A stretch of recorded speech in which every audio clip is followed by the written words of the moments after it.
Hello, everyone. This is Chris Judge for the Archaeological Society of South Carolina. It's Archaeology Month 2020, and our topic is avocational archaeology. During the month, I've been doing a series of interviews with some prominent people in the field of archaeology. And today, I'm just absolutely delighted to have with me today Tommy Charles, who's retired from the Institute of Archaeology and Anthropology, and who has been at the forefront of public education and outreach, and has just garnered a lot of goodwill for the field of archaeology in South Carolina. And everywhere I go, people say, man, somebody came to see me. His name was Tommy Charles. And I always hear good stories about Tommy. So welcome aboard, Tommy. Good to see you. Good to likewise, Chris. Always a pleasure to talk with you. Yeah, man. The first question I have for you today is, tell us about the first time you found an arrowhead. I remember it just as good as it was 5 minutes ago.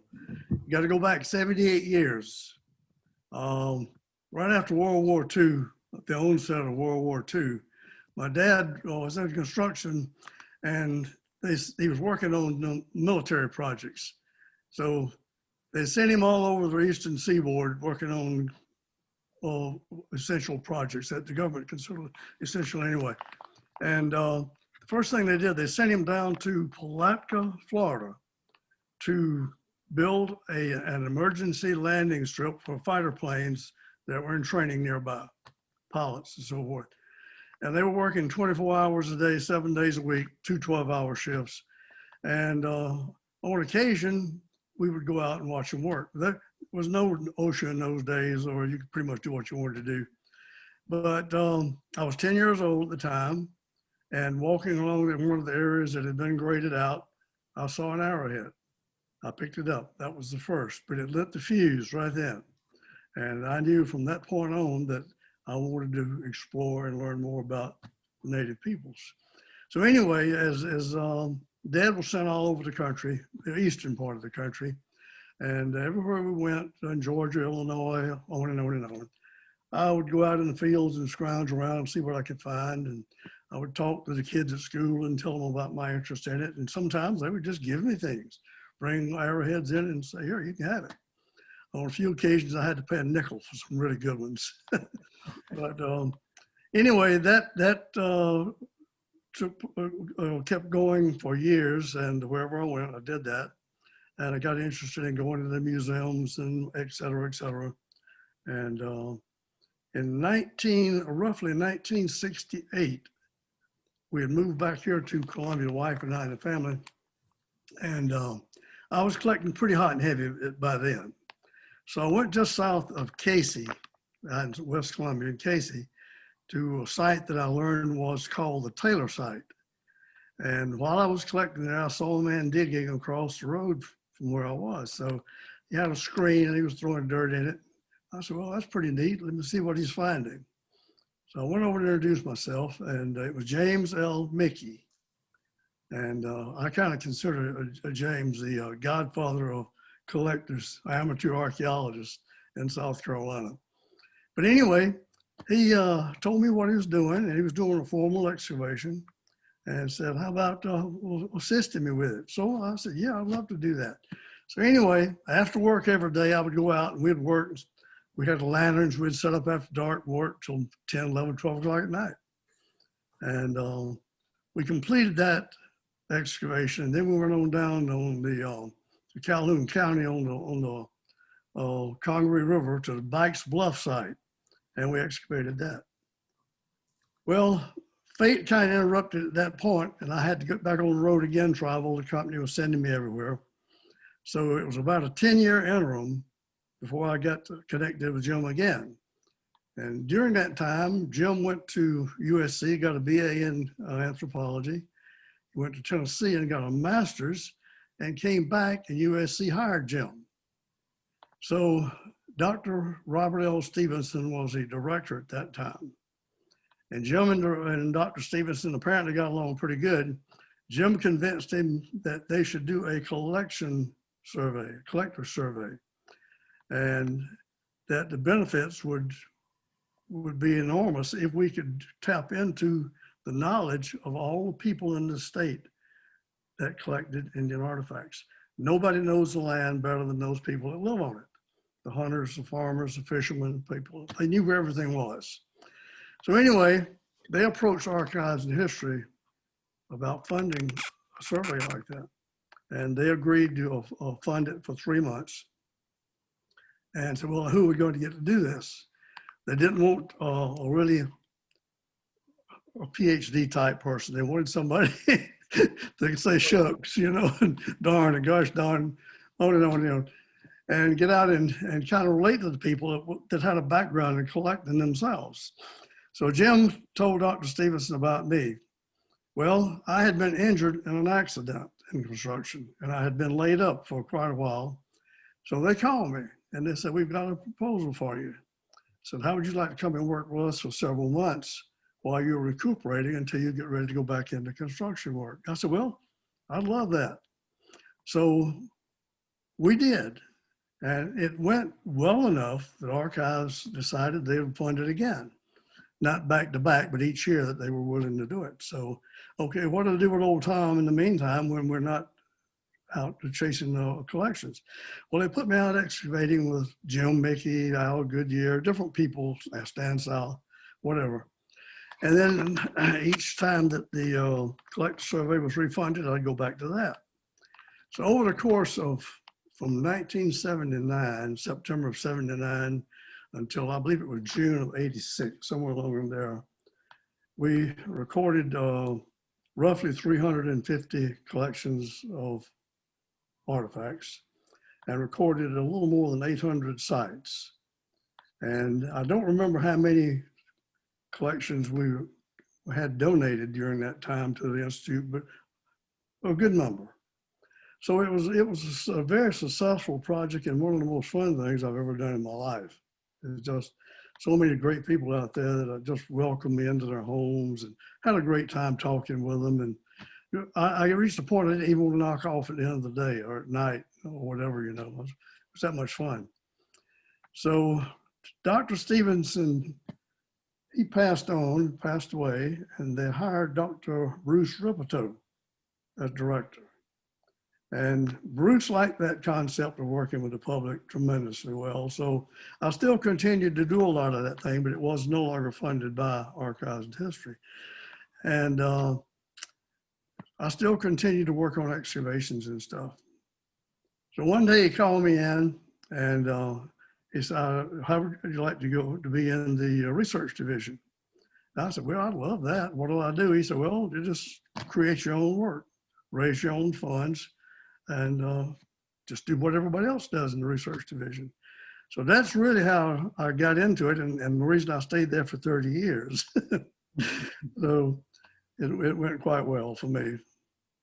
So Tommy, tell me, you know, back in 1980, there was no internet, there were no cell phones.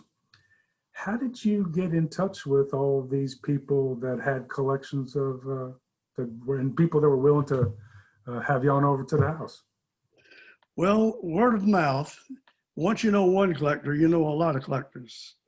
And I either wrote, called, or drove to find them and knocked on the door and told them who I was. And there were some that wouldn't let me in. Very few, but very few, but there were a handful that said no.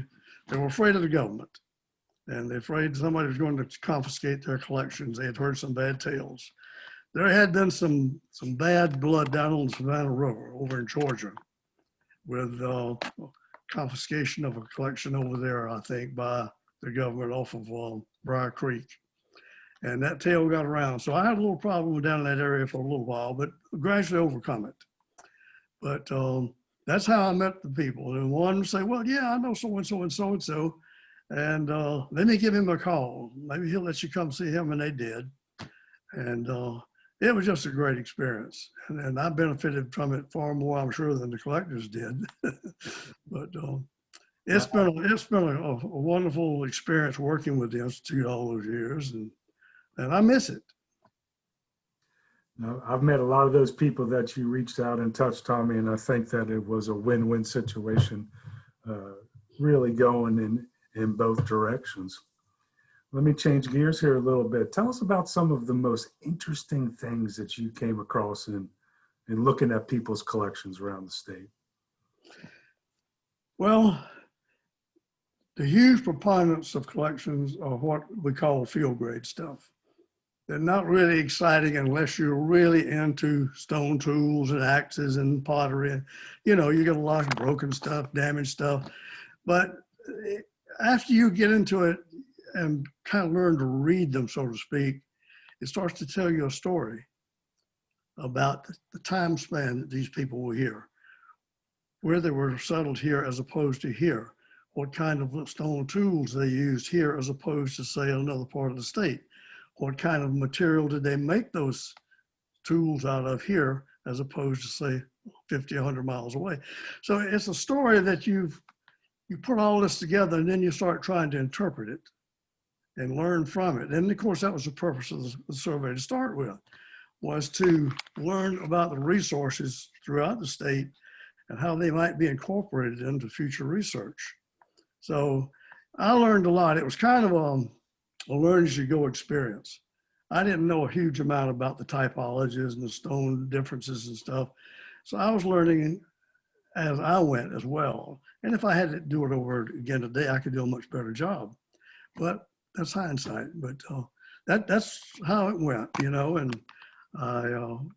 it just the referrals, I guess, would answer your question. People would refer me to other collectors, and it was often open the door for me to get into those collections. So I got you. So you came by and you didn't you didn't confiscate anybody's collections, and seemed like a nice guy, and it just went from there, huh? That's it. That was one of the first things I tried to impress on was we don't want your artifacts. Nobody's going to take them from you. Right. When you close doors to the people out there, you close your doors to learning. I think they can teach us a lot. You go out to a person's farm and they take you out on the site and walk you over it and show you where all this stuff occurs and explain it to you, what they've done over the years. You think there's never going to be enough money to hire enough archaeologists to cover the state and do that. You've got to have these people working for you, and you've got to allow them to work with you and not belittle them as people that don't know or don't care or that's destroying the system. Certainly there is some destruction involved with what they do, but there's destruction when we dig a site. Exactly. Except we hope that we learn from it and that destruction of that site's been worthwhile. And same with these collections. They do take data away from a site, but if they keep that data and if they keep good records and allow you to know what they know about that site, then actually you are doing research and not spending a lot of money to get that information. So I'm a big proponent of working with the public, and you never go wrong working with them. That's right. Now you mentioned research, and I'm thinking about the product of your many decades of going around the state and recording collections. And the first one I want to ask you about is Pele Indian Point Survey. As I recall, I think there's some 500 points in South Carolina recorded from the Ice Age, Paleo-Indian period, and maybe a handful have been found by archaeologists. That's true. And I haven't kept up with the latest count. Our Goodyear, the last I heard, it well over 600 that have been recorded. And I can't tell you how many that I personally know of that were sold out of the state that were not recorded. So yeah, I know of 1, 2, maybe 3 that's come from excavations, formal excavations. The rest of them were picked up on the ground surface by collectors. And if they don't share that with us, then how do we know? You know? So the oldest Native American culture in South Carolina, we know the most about because of private citizens that were willing to share that information. That is absolutely correct. That's correct. If we don't get any of that information and we are back at square one today, then we've got 3 recorded points. There's nothing to brag about.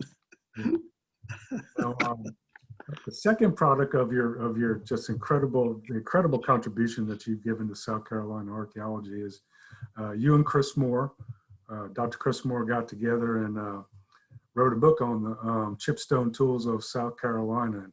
Tell us how much of that book is from private collection information.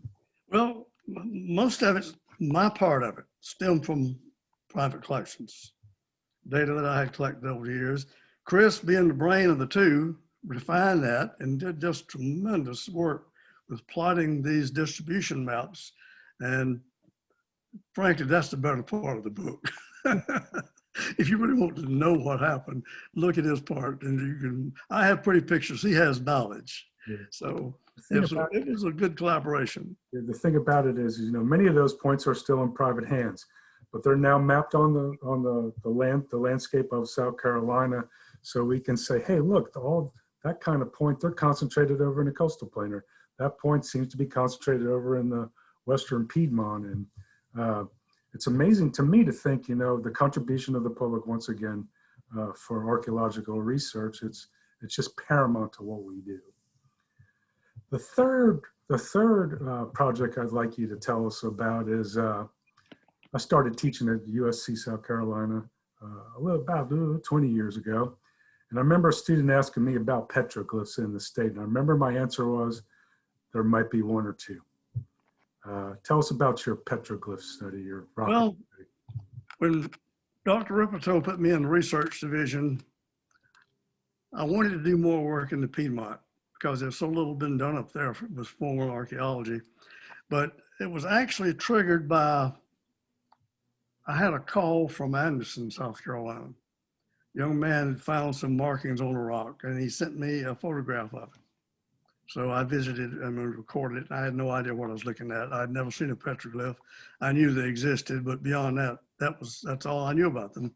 Was things carved on rock or painted on rock. That was it. Then a lady, she and her husband had recently settled on Lake Murray, and they were clearing this lot to build a house, and there were some markings on a rock there. And she called in the SCIA, and they sent me out to look at it. And sure enough, there was this carving on it. So I documented that. And I said, well, if we've got two, there certainly must be more. And I decided to do a survey just to see what we could find. And I did some advertising in local papers upstate, Anderson, Greenville, different places, and called for volunteers. And in 1996, I believe it was, 97, decided we would go out and look for petroglyphs. I got my volunteers together at the farm of John Walker, up just north of Travelers Rest. And we took off looking for petroglyphs. Had no clue really where to look or how to start, but we just went out walking with lots of rocks. Didn't find even a scratch. Time rocked on, several weeks went by, and my volunteers were becoming few and far between. We were not finding anything. And I was really discouraged with it and about to give it up.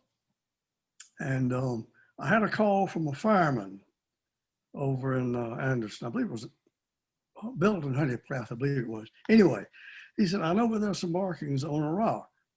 And I said, I'd be happy to take you and show you. I said, well, man, I'd love that.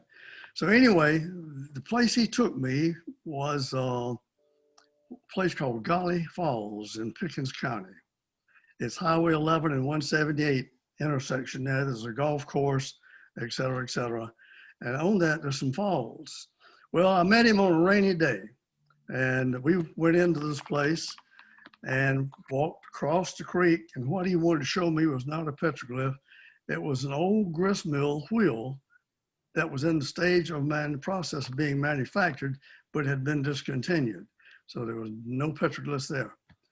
But coming into it, we had to walk down a long rock incline. And I couldn't see anything going down, but when I came back going up, the light was changing differently on the slope, and it was covered with petroglyphs. And you couldn't see them except for that rain and that light. So anyway, when it dried off, I went back, and you couldn't see them. They were not there. I started going back every time it rained, and I would get out there and work in the rain and try to mount those glyphs. And it was a lightning, thunder, and thunderstorm. And I'd be so scared I was going to get a lightning struck. I'd just lay down on the rock. So I said, well, maybe I wouldn't be so much of a target. And anyway, I wound up with 192, I believe it was, individual carvings on that rock. And in order to better define them and record them, I learned by online research that you could use a light at night to highlight these things. That was a trick they were using in other parts of the world. So I geared up with all these lights and a little generator, and I went out and had long drop cords, a couple hundred feet of drop cord, walked down at night, and sure enough, it was just a new world. They just pop out at you. So we're able to photograph them like that. And anyway, it was a whole new way of exploration for rock art. And one thing led to another after that, and then they just started popping out of the works. Everywhere you look, somebody knew of a carving here and yonder. And then we found a big site in Oconee County, just dozens and dozens of carvings everywhere.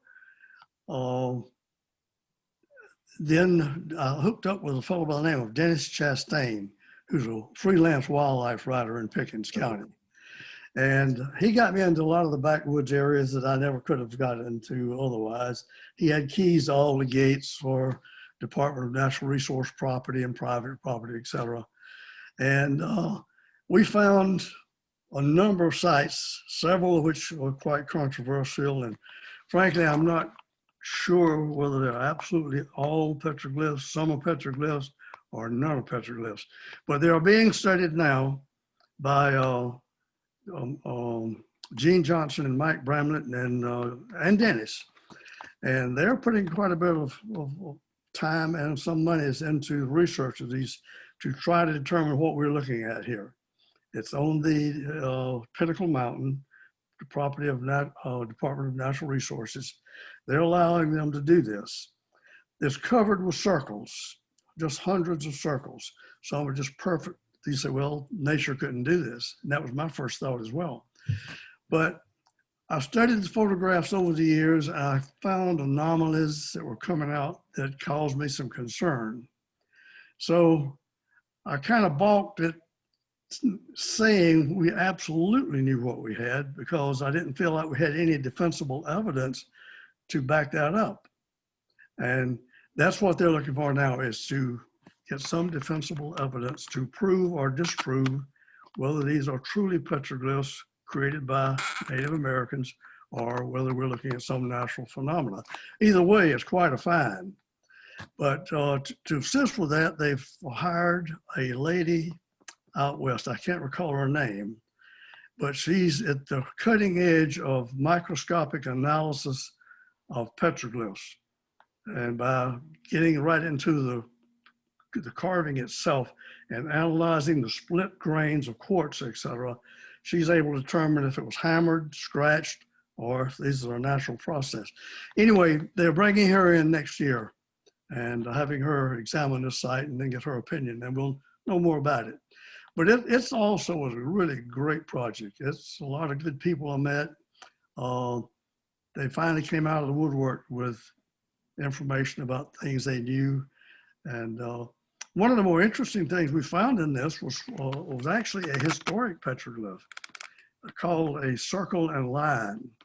And I originally thought they were prehistoric, and I think some of them perhaps were, but I come to realize it was Dr. Hawkinsmith in Kentucky had done quite a bit of research on these in Kentucky and Ohio. And he contended, rightfully so, that these were historic artifacts, and they were used in the production of pine tar and lye soap by the backcountry settlers. And so, well, why would they do that when they didn't use it over on the East Coast, but just in the back?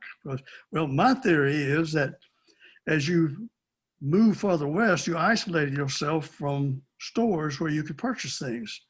East Coast had stores. They didn't need to buy actual grease or lye soap or whatever. They could either get it or maybe had other ways of manufacturing. Country people didn't have that access. So they were figuring out ways to do it.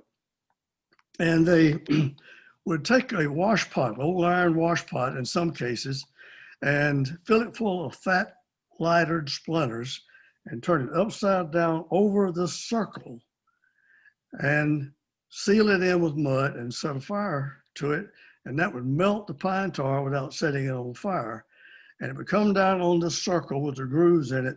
The grooves would take it out from under the pot over the edge of the rock into a pot.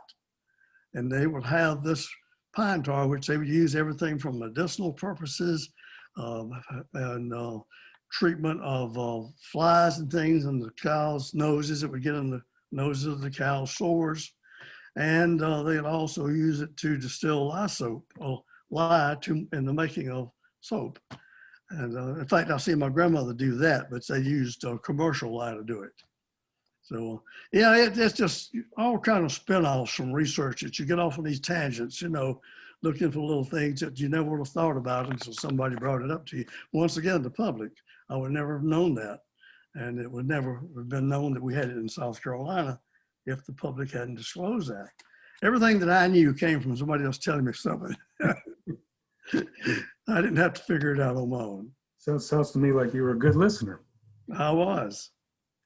Well, gosh, that's great. There's the Paleo Indian points and the Petroglyphs. Just you just kept saying volunteers and the public. It's this, and you're the conduit for it to get it to capture all this information, which has been used, will be used, and be used in the future. Is just fantastic to me. Let me ask you this: your very first arrowhead many years ago was at a construction site. And, as I drive around South Carolina today, I see a lot of development going on. And what do you think we could do to protect the archaeology in the future? Well, as you well know, it is extremely difficult to legally protect too much. People say it stands in the way of progress. Well, that can be true. I understand that. But we shouldn't destroy before we learn from that site as best we can. You can't save everything. I understand that. That's not realistic. But we should high grade and rank our sites that we know about and try to learn where these sites are and rank them and say, this is an important site as opposed to one over here that we may not be able to learn anything from. And those sites that we feel like have potential to teach us something, to reinforce what we already know or teach us something that we don't know, then yeah, I think it would behoove the state and the federal government to ensure that those sites are mitigated, that we learn as much as we can from them prior to their destruction. Underground sites are not tourist attractions when you can't see them. And that's a hard sell when you think, well, tourism represents money. This rock in the ground doesn't raise me any money. So it's butting your head against a stone wall sometimes to try to do this.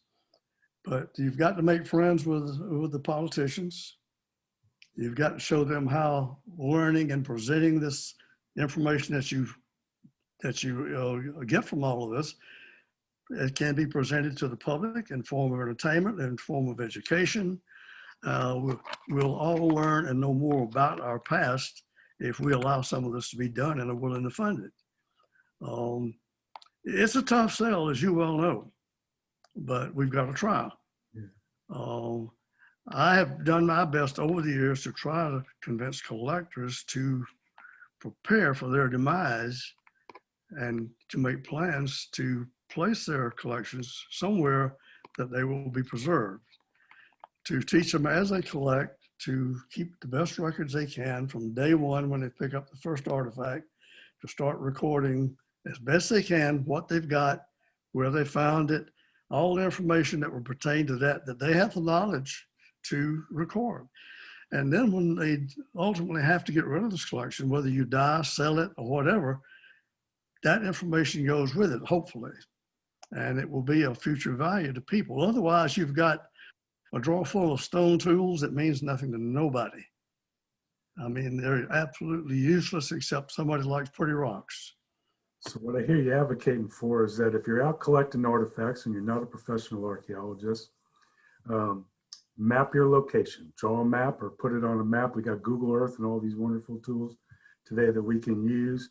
Maybe keep like a diary, you know, like this is where I found it and it's in the north corner of the field. And over here, I found some different things, and just try to preserve the information. It's not just the object that archaeologists are important in, but all the information that goes with it. Absolutely.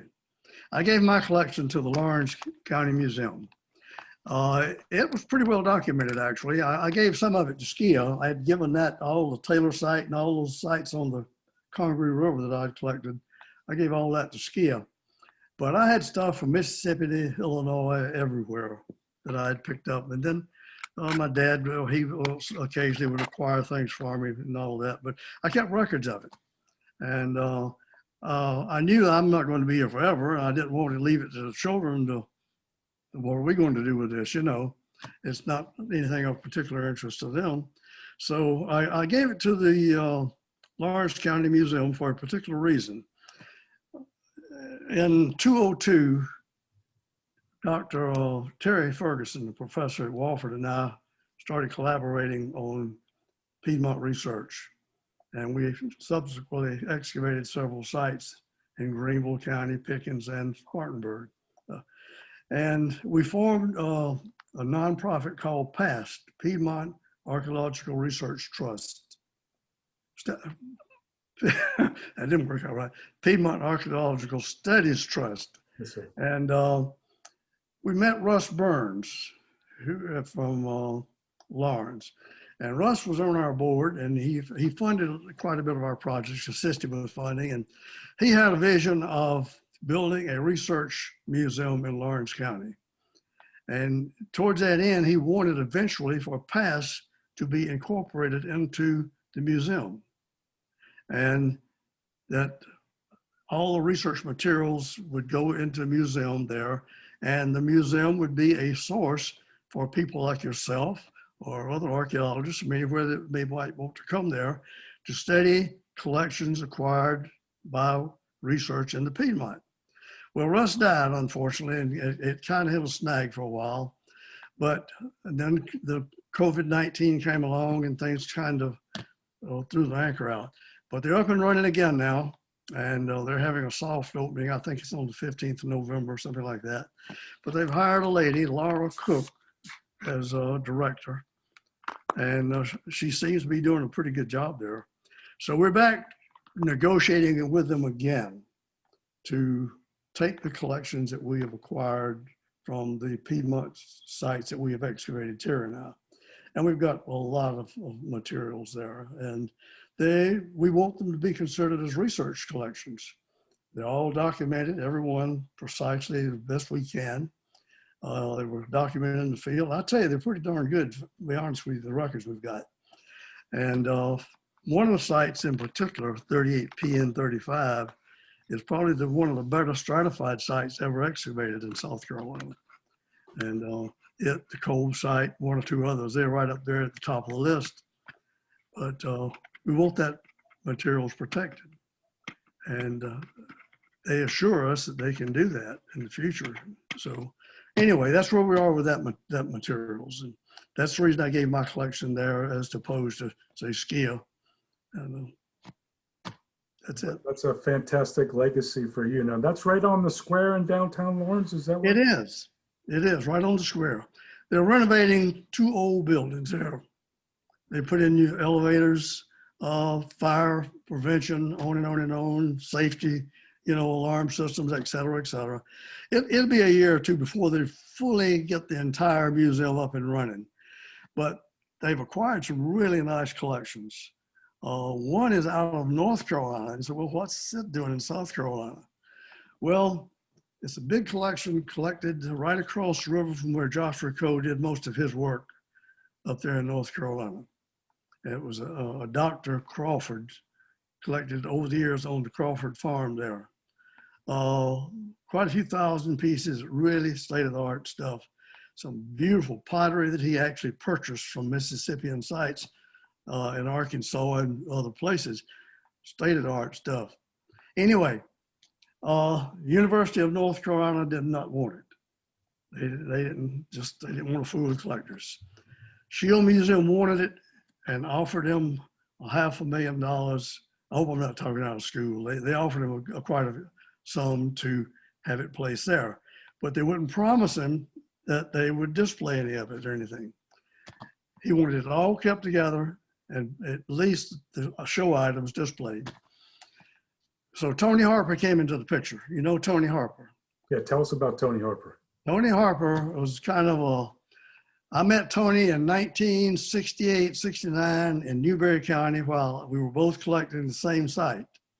So I saw him about 100 yards away, and of course he knew he was picking up your site, so we kind of gravitated towards each other. And we became fast friends from that time on. Well, I didn't realize at that time that Tony was quite affluent in the business world, and he loved archaeology. He had a really good collection. And after Dr. Ribito put me into the research division, Tony started funding my projects, or at least he was one of the people that started funding it, assisting over the years. And he wanted his collection to go to the Lawrence County Museum as well. And towards that end, I'll go to get ahead of the game here. He gave them $1 million before he passed away to assist with that. But Tony passed away last October, I believe it was late last year. I had met with Tony before he became ill, and we were going to do an appraisal of his collection before he donated it to them. And then unbeknownst to me or Tony, he came down with cancer. And one thing led to another, so we were never able to get that appraisal done, and Tony passed away. But Tony funded a lot of people's work in South Carolina. Al Goodyear, myself, Underwater, different people all around. He was just a great guy. Now, correct me if I'm wrong. He was on the initial board of the Archaeological Society of South Carolina. Right. And a very young man. I think you're right on that. Mm-hmm.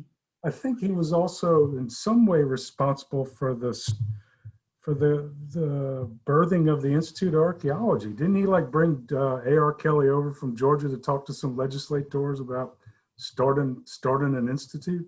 He did. He's somebody. Yeah, he was a pretty influential person. Everybody liked him. He's one of those people that you listen to him. He talks common sense. Yeah, he was somewhat instrumental in getting the program started there. And then I guess also an initial member of the Archaeological Research Trust. Right. He was on the board of the initial board there. Yeah. He's just done a lot of good things for archaeology. Without him, and we would not have, a lot of us would not have accomplished what we were able to accomplish. We just would not have had the money to do it. And I'd like to mention another person that was very instrumental in that too, was Miss Betty Stringfellow. Oh yeah, from Johns Island. Oh, she contributed greatly to all of our research all over the state. Quite a character, as I remember. She was that. Yeah. Well, Tommy, gosh, it's been great talking to you. Do you have any final words you'd like to share with the audience? Well, it's like always, Chris, it's good to talk to you, and it's been a fun ride. If I could give any advice to people who's going out and pick up arrowheads, it's simply record keeping. That's the best contribution you can make to the discipline of archaeology or any state. And two, make plans to protect this from thieves. A lot of these collections get stolen. Don't sell them. Don't get into buying this stuff. There's too much fake stuff out there. Don't waste your time and money. Some of it is so good you can't tell the difference. They have authentication records that are false with them. Don't buy. And make preparation to dispose of your collection to a reliable, safe source whenever you get ready to leave this world, because you know, otherwise it's going out the window. Take my word for it. I can give you a long list of collections and nobody knows what happened to them. So that's about it. Thank you so much for the opportunity, Chris, to speak with you. And hello to all the people up there at Lancaster. And I think you've got the Steens on board and other people that I knew up that way many years ago. And Sure. Well, as far as disposing of collections, the Steens bestowed on me 57,000 artifacts, which we now have locational information from 75 recorded sites in Kershaw and Lancaster County, and an available research set for folks spanning the entire sequence of South Carolina archaeology. Well, Tommy, great talking to you. I'm reminded to tell people, recipient of the Lifetime Achievement Award from the Archaeological Society of South Carolina, trusted advisor and mentor to me. I remember visiting you many times over the years with questions. I still email you questions, and you're always kind enough to share your wonderful information with us. And Tommy, all the best. Thanks for chatting with us. Thank you so much. I look at working with people as like using makeup. It makes you look better than you really are. So thank you so much, Chris. Tommy.